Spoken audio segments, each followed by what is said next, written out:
Welcome to Conversations Live. For more than a decade, we've brought you the best in books, entertainment, celebrity interviews, and current events. When the movers and shakers of the world have something to say to you, they say it to us first. Now celebrating 17 years of broadcasting success, here's your host, Cyrus Webb. And welcome back, everyone, to Conversations Live. I'm your host, Cyrus Webb. Glad you all could join us once again, both for our radio audience and us tuning in online around the world. Thanks to our friends at iHeartRadio. We're glad you all could be with us as well. October is recognized for a lot of different things, but we actually are in the beginning of something that is so important that we're so glad to bring awareness to today. This week is being recognized as Mental Illness Awareness Week, and one of our guests that's coming on today is someone who knows about this all too well. She's not only been impacted directly through her family, but also she's written a powerful book that's gotten a lot of attention.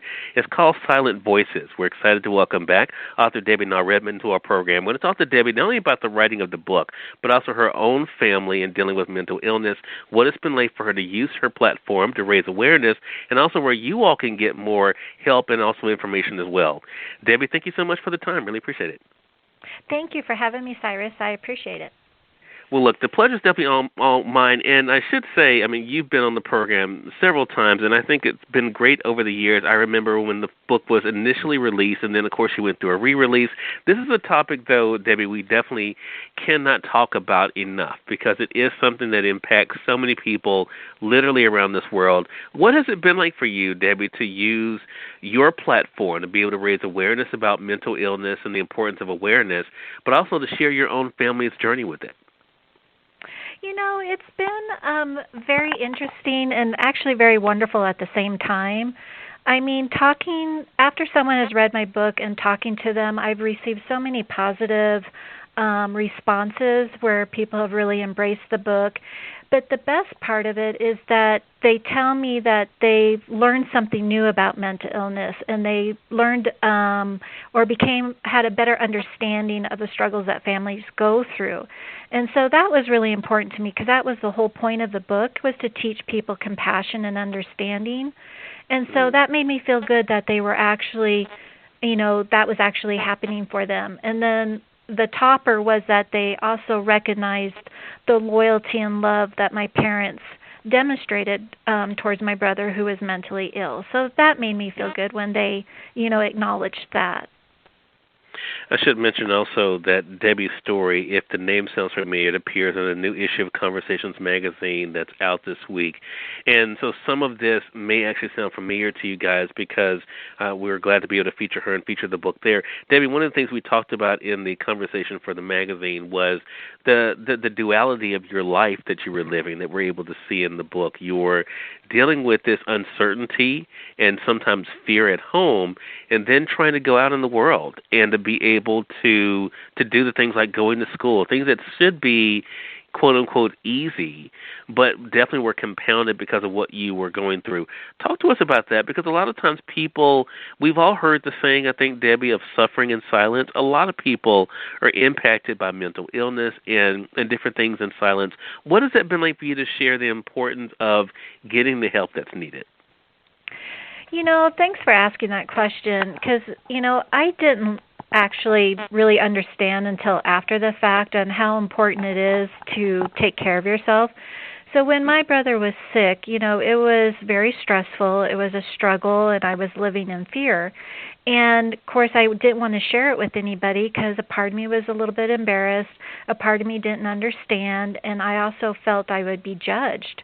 I was only 17 at the time, so it's not like I could talk to other teenagers about it. But yeah. So I didn't really understand that I still needed to take care of myself. I needed to find ways to release the stress and the frustrations, and so I kept letting it build up to the point where it was physically making me sick. So I always try to encourage people that are struggling with mental illness or have family members that are struggling with mental illness to always find outlets to release that stress, to release those frustrations, either by, exercising or doing some type of calming activity or just doing anything that you feel joy, that makes you happy. And then also to talk about your feelings. And if it's not with family or friends, maybe find a support group or find some counselors to talk to, because it could be very therapeutic. And what I discovered is, with me not sharing my feelings and not talking about it, it kept building up inside of me to the point where I eventually broke. And so that's not healthy. You really need to discuss your feelings to be, mentally, emotionally, spiritually, and physically healthy. You need to find those outlets to release. So that's the most important thing I would, share with anyone who is struggling. Debbie, and I think too, and I appreciate what you said about after the fact, that, these things do come to you, right? I mean, we also, I'm going to be using a lot of cliches, I guess, today, but we also have heard hindsight is always 20/20, right? I mean, so it's as we are going through things, sometimes it is after the fact. Did you think, and I didn't even think about this, honestly, till you just made that comment, though, did you think, and now that I'm going back to reading the book and the one incident where you seem to have that breakdown, with your, with those at school, did you think people cared? Did you think people cared what you were going through? Because I think a lot of our audience out there may wonder, other people have their own problems. Why would they care about me? Did you think people cared what you may have been dealing with? No, I didn't. And that's because, of the age. I didn't think any of my friends would understand or comprehend. The maturity level at 17 isn't very good.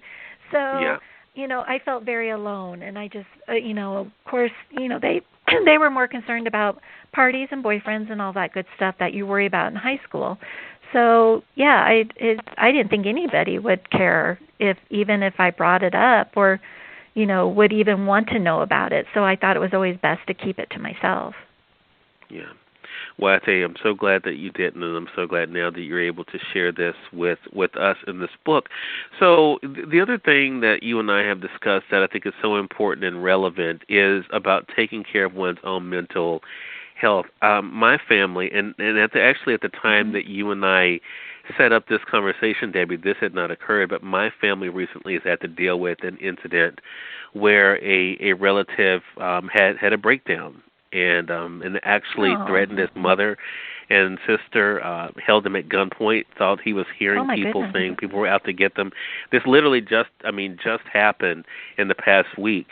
And I think, it's one of those things, and the reason why I bring it up and I want to share with our audience, because people will say, well, that couldn't happen to me, or I don't have to worry about that. I think your story shows something, and that's where the question's going to come in here. Do you want people to know that, we can't be in this false sense of security, that it really can happen to everyone? Correct. And first and foremost, I'm so sorry to hear that, Cyrus. That's a shame, and I hope, everything goes well with your family. But, mental illness can happen in any family. Anywhere. A lot of people think that it has to be genetic, which is not true. Any type of mental illness could be triggered by environmental and stresses. So, yes, it could happen to anyone. So I think it's very important that we learn to talk about it and be open about it and give it the respect that it needs. Right. So that's such a good point. For those who are just tuning in, either on the radio side or online, you're listening to Conversations Live. We're excited to welcome back author Debbie Nau Redmond to our program today. Debbie's the author of the book Silent Voices. On the cover of the book, it says, a true story of one's family's tragedy and journey toward acceptance, grace, and forgiveness. I asked you in Conversations Magazine a question that I've never asked you before, Debbie, and I wanted to ask you here because, again, I think it does make people wonder about this when they have a tragedy that happens in their own family, is thinking about their own mental health, their own mental wellness. First of all, talk to us about that. I mean, considering what happened with your brother, and people who read the book will know what happened there, did you have those questions about your own mental health? Absolutely. To be honest with you, I was terrified. I was afraid that I was going to get schizophrenia, and because schizophrenia did run on my dad's side of the family, and then with my brother becoming so sick, I was petrified. So after the tragedy happened with my family, I went and talked to some doctors and some counselors, And they told me that I got a lot of relief because they told me if I was going to get schizophrenia, I would have gotten it then because I was under so much extreme stress, it would have triggered it. And since nothing triggered, they didn't believe that I was carrying the gene or I would get sick. So when they told me that, oh my gosh, I just, I mean, my heart, so much weight off my shoulders, and I just felt relief. And then I felt a little bit guilty for feeling that way, but I was just, it made me feel more confident to move forward and made me feel a little better and not live in fear. Yeah. I was surprised, though, you did mention that depression was one of those things that you did deal with. What helped you in dealing with that, Debbie? I went through actually depression and some PTSD, and at first I didn't really understand what was happening, and so I started to read a lot of self-help books to try to figure it all out and figure out how I can make myself feel better. And then, so I did different techniques. I tried to stay positive. I did a lot of exercising, things like that. But eventually I knew I needed to find another outlet. I really needed to talk to someone. And so I finally went to a counselor who really helped me. That I started realizing I had survivor's guilt, which was causing the depression. And so working through those feelings and then learning that I had PTSD, there were certain triggers that would happen that would, give me anxiety attacks and things like that. So understanding that, and once you understand it and accept it, then, you're able to start to heal from it. And then I also did take some depression medication for a year, which was helpful. But then it got to a point where I didn't feel like I needed it anymore. And, I just kept working on myself from then on to, just stay positive and really stay focusing being happy, because I feel happy is a choice. And I wanted to make that choice to be happy. So that's what I'm doing. Right. Right. And I think that is, I love the fact that you say that. One of the things that I talk about in my morning messages online, Debbie, and you just really, I think, encapsulate what I try to say, and that is it's all a choice, right? I mean, we can choose to be bitter. We can choose to be angry. We can choose all of those negative feelings. But we can do what's something that you and I have talked more about the last several times you've been on the show. We can choose to forgive and choose to live. I do want to talk about one thing, because I do think it's interesting. You mentioned, and I think you may have been the first person on this show who used this term, and it didn't really hit me the first time, but now we're hearing it more, and that is about survivor's guilt, survivor's remorse. And you talk about in the book, actually, in Chapter 10, you mentioned the times that you went to visit your brother, and you said only one time in those 26 years that you went to visit him after the tragedy that he really opened up about that day. Do you find yourself reliving that conversation, Debbie? I do think about it quite often, and it's not like he really opened up about it. He just made a couple comments that basically he was glad he didn't hurt me, and it did give me a lot of peace, because I know he recognized at that time what he had done. He accepted what he did, and I think he got to a point where he forgave himself too, and that was really important to me, because I didn't want him to ever feel that we didn't love him or we didn't forgive him, and that he was a bad person, because what he did was due to his illness, not due to who he truly was as a soul. And so it was a special moment, and it's something I'll never forget. That's for sure. Yeah. And what you just said is so powerful, Debbie, and I think we need to dive into that a little bit, because we know as people of faith what we're supposed to do. We know we're supposed to forgive. We know we're supposed to not hold grudges. You actually said in the interview for Conversations magazine, there were two lines that you said I made a note of for this conversation. Out of tragedy grows knowledge and wisdom. I also realize that life is a choice. Personally, I've decided to choose happiness and not hate. So I guess an obvious question would be for our audience out there, Debbie, who have experienced something similar to your situation, what your family's gone through, or something like it, is how do you do that? How do you choose to not feel that negative and that darkness? How do you choose to walk in the light? That's a good question, and it's a very difficult thing to do. But you have to find, you really have to find the courage and the strength to really look at a situation, because to me, I believe that there's positive in every negative. So if you look at a negative situation, you got to really kind of step back and look at it and say, okay, what is something positive I could take from this? And then grasp it and hold on to it and just focus on that. And, it's not easy and it's hard, but the more you do it, the easier it becomes. And then you start to realize that, you can forgive and you can move on. And there was a line in, I think I had mentioned this to you before, from Charles Swindoll, that was in one of the self-help books, that stated life is 10% what happens to you and 90% on how you respond to it. I always had kept that in my mind, and it really is true. And that's when I just started to make a choice. Is like, okay, I'm not going to be mad today. I'm not going to let bad things affect me. I'm just going to, let it roll off my shoulders and look at what is good today. The sun rose today. I woke up today. I have a family. I have friends. You focus on the things that do make you happy. And then it gets easier as time goes on. Yeah, I think that's it. You have been able to not only to share your own story, but you've also been paying it forward, Debbie, in a very real way. Talk to us about the foundation and why you decided to start it. Well, my mom always wanted to start a foundation to help Ricky, because during that time there was really a lack of halfway houses or any treatment centers or research to really help with schizophrenia.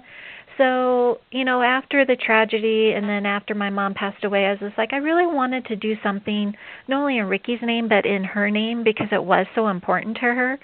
And so I started the Silent Voices Foundation, just to, mainly to try to raise money to go towards research, or to maybe go help families that need money for medication, or to build halfway houses, or anything to help support the mental health community. Yeah. Well, your book is part of a project that Conversations Media Group, the parent company of this program, have called Turn Books into Film, part of my partnership with my friends in Los Angeles, California, where we are able to pitch ideas to them for projects when they're looking for projects to be able to turn into film projects. I mentioned to you for Conversations Magazine, Debbie, that yours is definitely, when people read this story, and we're going to let people know now how they can get the book, I think they will see this is one of those things that people will say, that sounds like a movie, or that sounds like a TV show. For those who are just now discovering your story, though, what do you hope your journey and your family's journey does for them? If anything, my goal for writing the book was just basically to teach people compassion and understanding about mental illness and the struggles that families and individuals go through. Because, I feel like mental illness is one of the most ignored diseases. And so I'm hoping that maybe when people read the book, they'll kind of develop a respect for it and, give it the respect that it deserves, and to help stop the social stigma. Because a lot of people are still afraid of mental illness, and I think that's because maybe they just don't understand it. But I want people to be able to openly talk about it and not feel embarrassed about it. And I want people to understand it's okay to have mental illness or have a family member that's mentally ill. There's great support groups out there. But I just, mainly just wanted to teach through my book and to just teach awareness and understanding. Well, it definitely helps with that. And I think, too, I think, and you and I have talked about this before, Debbie, in this program, which is why I always appreciate you coming on, is it lets people feel less alone. Because I think so many times, as I mentioned earlier, people suffer in silence, and not just with their own, situations, but also that they're carrying because of family and other situations as well. So I think reading a book like Silent Voices helps people to realize not only that there are other people who do understand, but also there is help. Speaking of which, before we went on here, you mentioned to me an organization that offers some of those resources. Talk to us about that. Yes, there's an organization called Nami, a National Alliance on Mental Illness, and they are national. I believe they're pretty much in every state, but they're They are a wonderful group. They provide lots of resources. They help families. They help find counselors. They help you understand, the symptoms and all the different types of mental illness. But they're just a wonderful support group that really focuses on family and supporting families' needs. And so if you do have someone who's struggling, I encourage people to contact them. You could just Google NAMI.org, and I'm sure, within your state, and then they will direct and help you to the best of their abilities. Okay. So that's NAMI.org. We will link that for those of you who are joining us online via our podcast at iHeartRadio, so make sure you guys look out for that. Debbie, how can our audience stay connected with you as well as find out more information about the foundation? Please, if anybody wants to contact me, they could contact me at DebbieRedmond.com. I have a website, so you're welcome to email me, and they could also find my book on Amazon or Barnes & Noble or any of those avenues. The book is available. All right. Again, everyone, Debbie Nau Redmond has been our guest. The book is Silent Voices, a true story of one family's tragedy and journey towards acceptance, grace, and forgiveness. As you heard Debbie mention, it is available through our friends online, through Amazon.com and other places. So make sure you guys take advantage of that. And again, the organization that you heard Debbie mention here is NAMI, NAMI.org. And again, we'll be linking that for you guys joining us online. Debbie, always a pleasure speaking with you. Excited to see what's going to happen with this next chapter of Silent Voices and you, and looking forward to having you back on the program again. Thanks, Cyrus. I really appreciate it. It's always a joy to talk with you. Oh, the pleasure's definitely all mine, Debbie. And we thank your audience for tuning in, both on the radio side and online, to another episode of Conversations Live. Until next time, I'm your host, Cyrus Webb, saying, as always, enjoy your day, enjoy your life, enjoy your world. Thank you all for choosing Conversations Live. Let's make today amazing. Take care.